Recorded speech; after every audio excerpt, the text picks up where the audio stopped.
Hey everybody, Macktion from tabletroms.com, and I have another review for you. This is for the Samsung Galaxy Tab 2, the 10.1 inch, as you can see here. Now, Samsung has made a reasonable amount of changes, so I'll just hop right into it. For starters, most of the changes are in some of the different hardware as opposed to the core hardware. For example, same amount of RAM, same CPU speed, but there are a couple of differences that I'll get to later in the hardware. When it comes to software, Samsung has given you a couple of goodies. For example, you do have a 1 year of 50 gigabytes of Dropbox for free that comes included with the tablet. Now, it is running Ice Cream Sandwich, and it does a pretty good job. Their TouchWiz interface has made a few changes. For example, as you'll notice, there are 5 home screens, but you can run through the carousel the whole way around, which is a nice new little touch. I actually like it. In the bottom right-hand corner, where you would, of course, normally have the little status bar and clock, if you go ahead and press that, you've got plenty of options for really quickly flipping those things on and off. Just as an FYI, I did plenty of tests on battery life, and it was all at 100% brightness, and you'll get better results by turning it down, but we'll leave that part for later.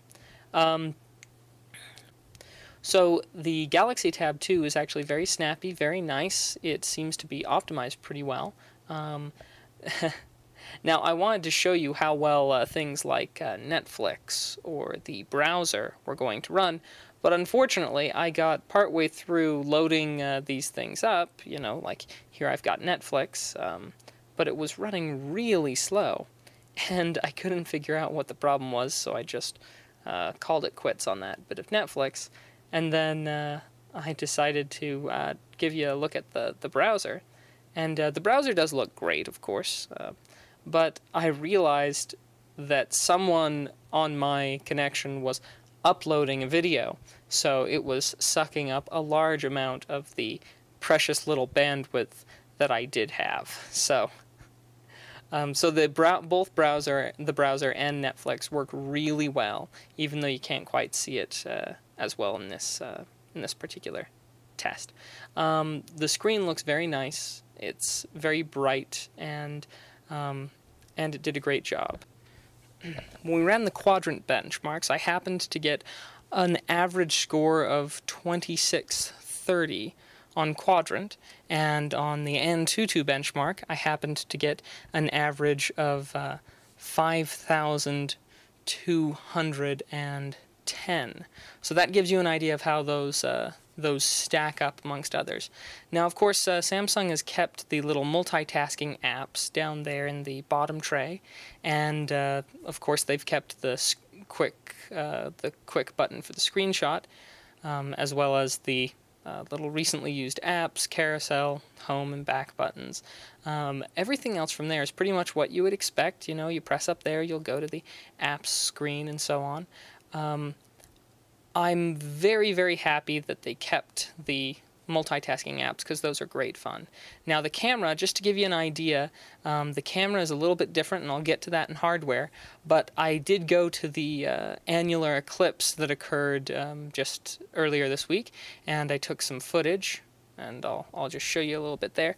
Now, naturally, this was going through a filter so that it could see the sun, but that just gives you an idea of what some shots. Now, the front-facing camera, I took this while I was clumsily trying to put on my my glasses, so please don't laugh. But that's a lovely shot of my underneath my nose. But and again, here's just a little bit more footage from the front camera to give you an idea of what that front camera looks like in practice. So. Well, I may as well give you one more. And that's the sun. And there was another one where I put the filter on so that you could see before and after. So anyway, here's the task manager, which I'm really glad that they left this in.